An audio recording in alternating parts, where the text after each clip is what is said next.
My girlfriend and I have been together for about 3 years and have lived together for a year and a half. I love her, and I think our day-to-day life works great. We both work 9 to 5 jobs. However, my company is less demanding, and she is always driven by key performance indicators, making her job a lot more stressful than mine. She has said that because her job is so stressful, she doesn't have the physical and mental energy for a hobby. Usually, our nights consist of me cooking dinner before she arrives home and her constantly ranting about her job. It's been quite difficult to listen because it's literally every day and always quite negative. So quality time on weekdays is out of the question. I have a hobby that I am extremely passionate about. For the risk of exposing my identity, I won't say what it is, but it's a difficult physical sport, meaning it is hard for my girlfriend to pick it up and enjoy it to the same level as I do. However, I don't think she would even want to do that. Also, the commute to do the sport is very long, 1.5 hours one way for the place I go on weekdays and 3 hours for the place I go on weekends. Typically, I spend one whole weekend day and one weekday night on my hobby. I've always communicated when I will go, and my girlfriend, in the moment of me asking, is always supportive. However, after the fact, she has said she feels like I prioritize my sport over her. There have been times I've wanted to spend the whole weekend doing my sport and made sure to ask around a month in advance, but because of the way it makes her feel, I never end up going. From my perspective, I am compromising because I am limiting doing my sport to only 1.5 to 2 days a week. I also made a commitment to myself that I would practice 1.5 to 2 days a week, so I would like to keep that commitment. I feel guilty when I do not follow through. I also always try to think of things to do to spend our one weekend day together, as well as try to make her life easier during the week by cooking things she wants to eat, doing household chores, and so on. But I feel like these things go unappreciated because her standards are high, and my level of tidiness is not up to scratch. From her perspective, she is compromising because she always has to work around my sporting schedule, meaning she can't plan or won't ask for things like weekend trips because I will be doing my sport. She feels like I would much rather do my sport than hang out with her. She also says that there are no girls who would be okay with their significant other requiring that amount of time alone. I really disagree with this point, although I can see why she might think this. Her friends are mostly from her company and also don't have hobbies or energy. Recently, we had a big fight about this. Ideally, she would like it if I had no fixed sporting schedule, and if we had no plans for that weekend, then I can and should go do my sport. I don't really like this because I wouldn't know how much time I would have for myself, and I wouldn't be able to make any solid commitments. I would like to know how much quality time she would need to meet her needs so that I could also schedule that. For me, I want my sport to be a priority in the time I've blocked out for it, and my girlfriend to be a priority for the time we've blocked out together. However, that makes her feel like she's begging me to hang out with her. I don't really know how to move forward on this. I think it's very reasonable to ask how much time together she would need to have her needs met. How can I better communicate this? Now for a few comments before the update. Comment 1. Gotta be honest, I was reading the beginning of this post thinking, do you even like her? It sounds like there are some pretty significant issues here regardless of your sport. The complaining about her job, her not appreciating the cleaning you do, and I wonder if you're building some resentment that makes you not want to take her seriously when she's upset about your sport. No weekend trips ever is a big ask. Choosing to literally never spend 2 weekend days in a row with your significant other is kind of wild, especially when you talk about how you wish you could spend whole weekends playing your sport. Like, my husband and I often have separate plans on weekends, but I can't imagine never devoting 2 days to our connection. Again, I know you love her, but do you like her? Comment 2. It feels like the time commitment is the sticking point.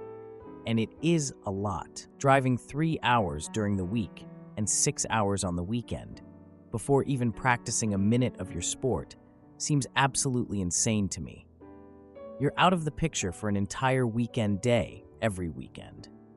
You probably could find another girlfriend who would be fine seeing you less often, especially in the beginning of a relationship when people's expectations are calibrated to a young, budding relationship.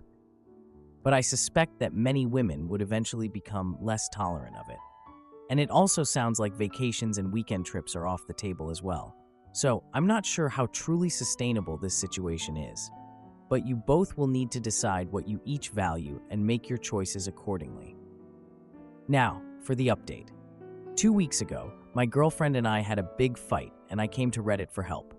In short, we've been together for 3 years and living together for 1.5. I have a physical hobby that takes up a lot of my time on weekends, and it felt like I was prioritizing that over our time together, but I was trying to find a balance. We were basically at a turning point in our relationship, and I came here to figure out how to bring it up to her without tension. A lot has happened since then, so I wanted to come back and update you guys. 2 weeks have passed since that fight, and it hasn't been easy to say the least. We've been kind of avoiding the issue, ignoring the obvious problem. I mean, I get it. We both needed some time to cool off, but ignoring it wasn't going to fix anything. So, I decided to just go for it and planned a weekend getaway to a cabin. I thought a change of scenery might help us talk, Just the two of us, away from the chaos of our everyday lives. Olivia agreed to the trip, but honestly, she seemed pretty distracted during the drive. I tried to make small talk, share a few laughs, but it was like I was talking to a wall. We finally got to the cabin, unpacked our stuff, and I figured it was time to address the issue. I mean, that's the whole reason we were there, right? So, I tried to start a conversation about our relationship, where we stand, what we need from each other. But Olivia just brushed it off, saying she wanted to relax. Like, seriously? We came all this way and she just wants to zone out?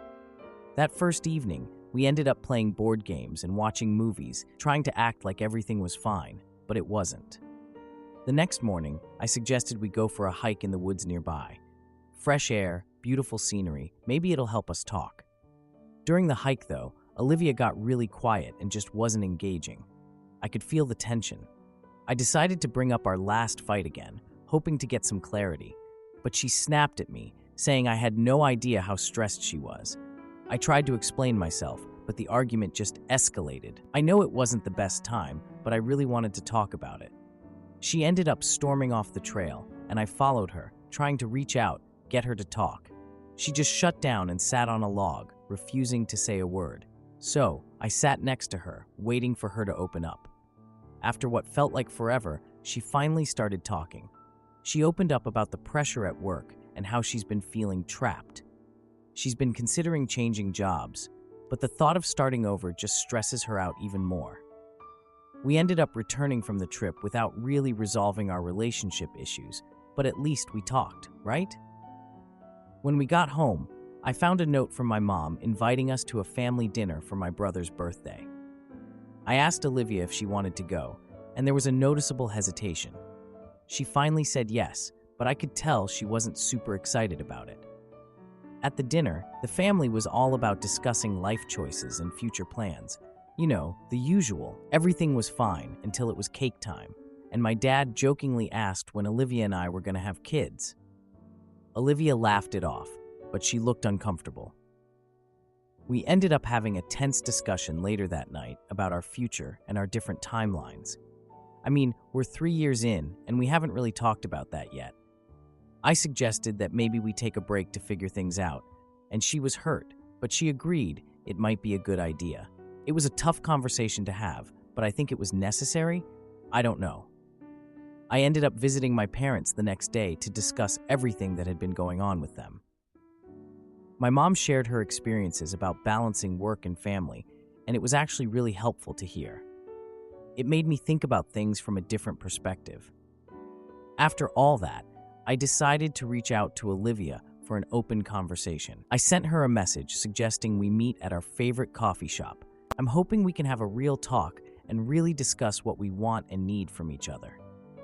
I know we have a long way to go, but I'm willing to figure it out. I just hope she is too. Edit. We had a serious conversation at the coffee shop. We both admitted we still want each other in our lives, but we need some time apart to figure out our individual goals. Am I the idiot for breaking up with my girlfriend after discovering her TikToks about wanting someone else? Hey everyone, so I 19-year-old female and my girlfriend, 18-year-old female, have been together for nearly 4 years. We were 16 and 14 when we got together, and now I'm almost 20 and she's 18. We started as friends but ended up as girlfriends about a year and a half later. You could say we basically grew up together. We found each other on Instagram, and we have such similar interests and so many things aligned that we both pretty much believed we're soulmates, planned everything for the future, and we were so excited. We meet a couple of times a year in real life, but we talk and play games together almost every day.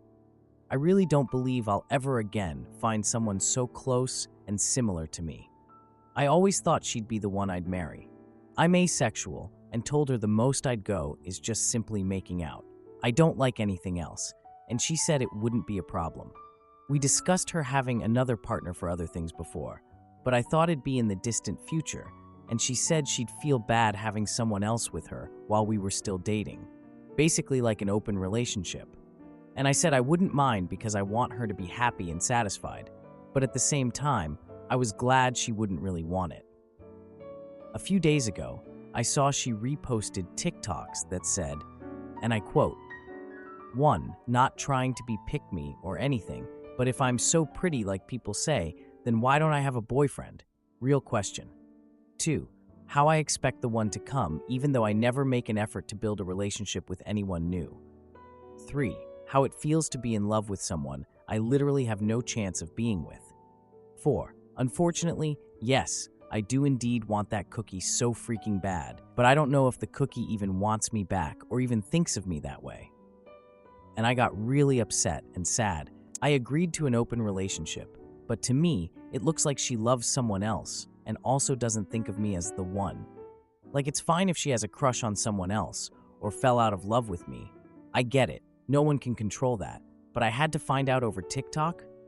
After all these years where we'd always openly talk to each other, I'm honestly confused, hurt, and sad, and I don't know what to do. Do I break up over this? I honestly don't think I could go forward with someone who sees me as someone to fall back onto. The backup plan when all other relationships or crushes fail. Wasn't I the one from the start? But at the same time, I don't want it to end badly because she's really dear to me, and maybe we could be back together in the future when we've both grown as people. I'm so devastated, but I honestly don't know what my best option would be, so I'm asking here. I can't believe I'm about to live through a one-day in Brokeback Mountain situation in real life. Hopefully, an outsider's perspective could help me. Thank you. Now for an update. First of all, thank you to everyone for commenting. I really appreciate it. It was good to have other people's opinions because it made me feel sure in my decision.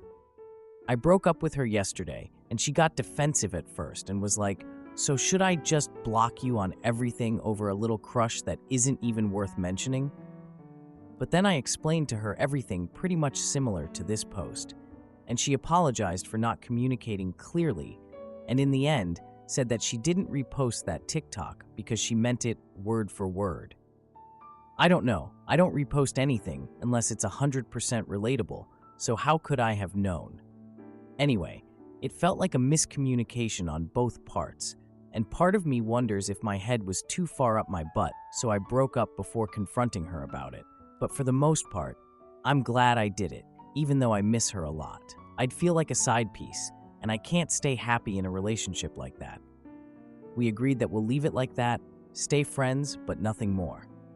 Maybe we'll get back together in the future when we're more mature and experienced and better people. But for now, it's best to not date. Again, thank you to everyone who shared their opinion. Hopefully I won't need advice from here anymore. Now, for a few comments before the update. Comment 1. That's a lot to unpack. It really hurts when someone you love isn't on the same page, especially after all those years together. Finding out through TikTok is a tough pill to swallow, too. Your feelings are totally valid. If you feel like she's not seeing you as a priority or a one and only, that's a big deal. It might be worth having an open and honest conversation with her about what those posts mean and how you're feeling. Being in a relationship should make you feel secure, not like a backup plan. Just know you deserve someone who sees you as their person too. Comment 2. I'm sorry to break the news, but you are not girlfriends. You are a guy she chats with and sees once in a blue moon. Time to move on. Now for the update. I'm still trying to figure out how I feel about this, but I guess it is what it is. A week after the breakup, Olivia, my ex, texted me asking to meet up. I was kind of surprised, but figured it was just to talk things out. We agreed to meet at this local coffee shop, a place we used to go to all the time. When I got there, I saw her sitting at this small table, looking really anxious. She was fidgeting with her hands and just looked like she was having a hard time. So, I sat down and we started talking. She said she had been thinking a lot about our relationship and the breakup, which was honestly a bit of a relief. I thought she was just going to want to talk about that stuff on social media, but then things got kind of awkward. She brought up the TikToks again and tried to explain herself, but it just felt like we were going in circles. And then, out of nowhere, she tells me she started seeing someone new, a girl named Mia that she met at a party.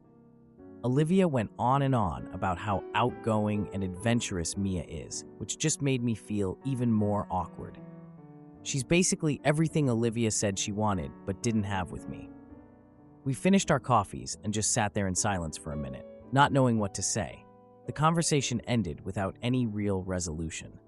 A few days later, I ran into Olivia while shopping at a local bookstore. We exchanged some awkward small talk about books and what we've been up to.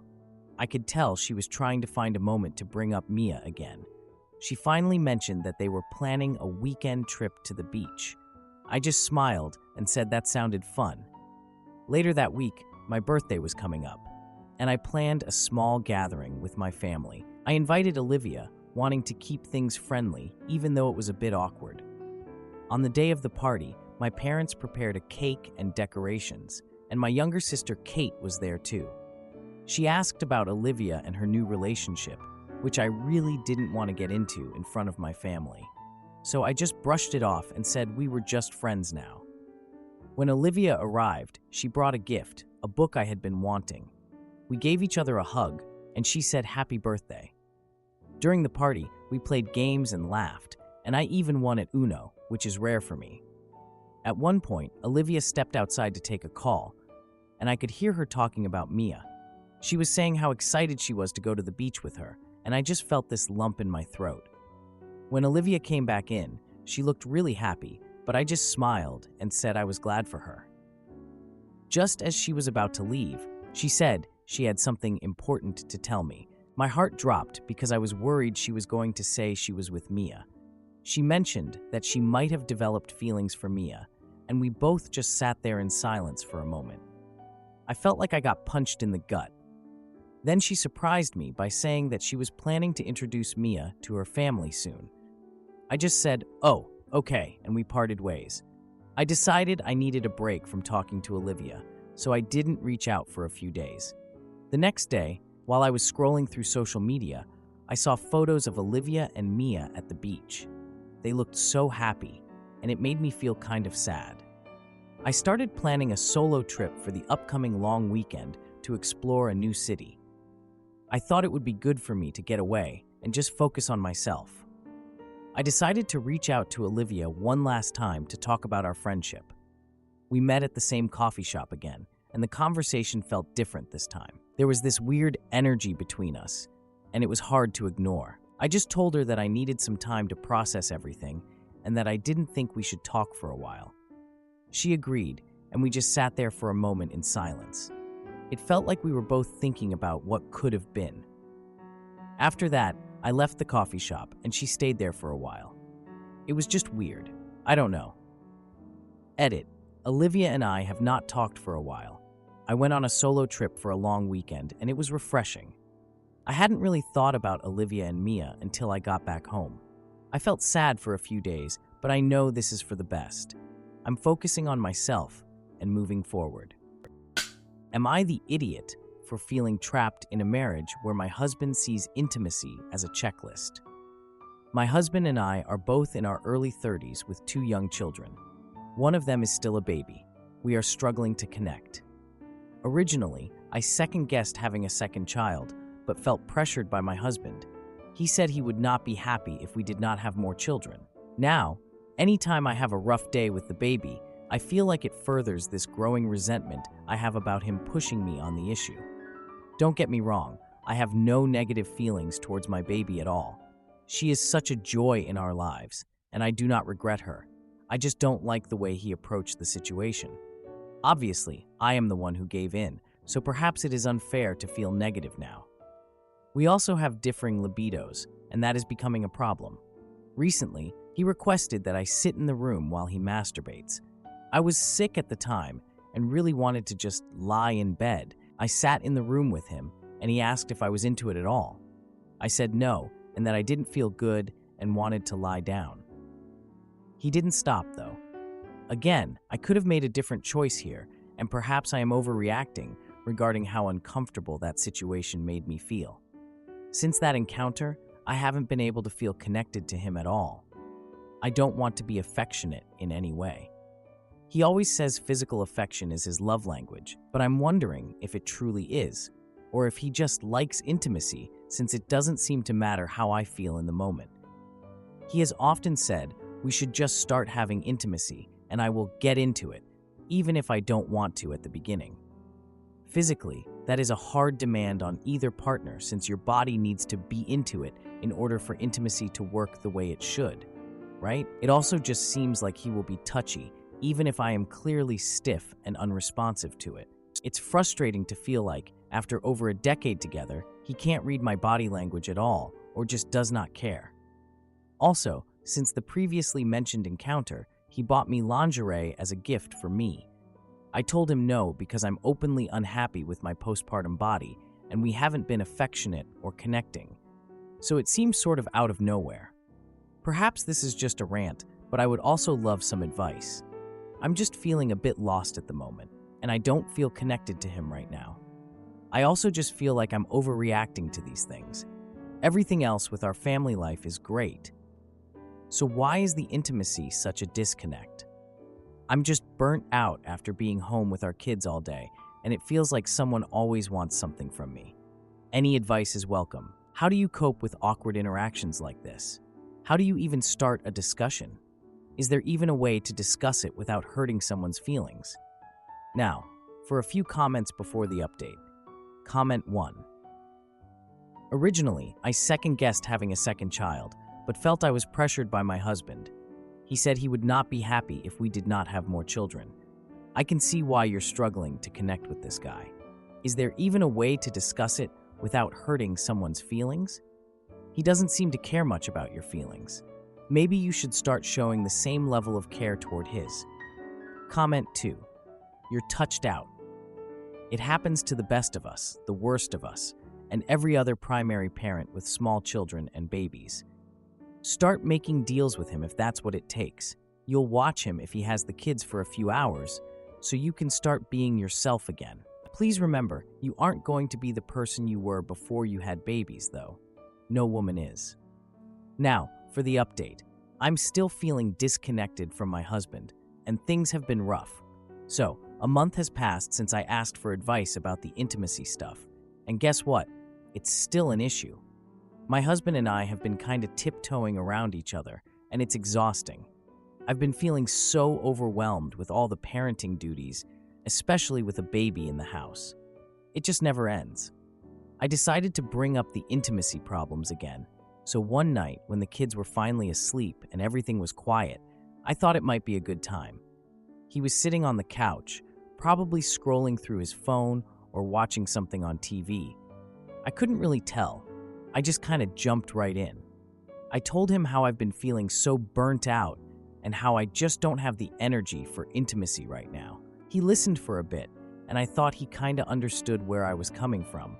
But then he shifted the conversation back to his needs, like he always does. I tried to tell him that I need him to be more involved with the kids, but he just doesn't get it. We went to a family birthday party for his niece over the weekend, and oof, I felt so out of place. Everyone was in their party mood, and there I was, just trying to keep it together. My husband was all affectionate with me in front of his family, which made me super uncomfortable. Like, he was trying to act like everything was perfect between us, and it just wasn't. His sister even commented on how we seemed like a perfect couple, and honestly, it made me cringe. I just wanted to disappear. Then my husband insisted on taking a couple's photo with the kids, and I felt trapped. I had to force a smile for the camera, and inside, I just wanted to scream. Later that night, I overheard him talking to his brother about me not wanting to be intimate.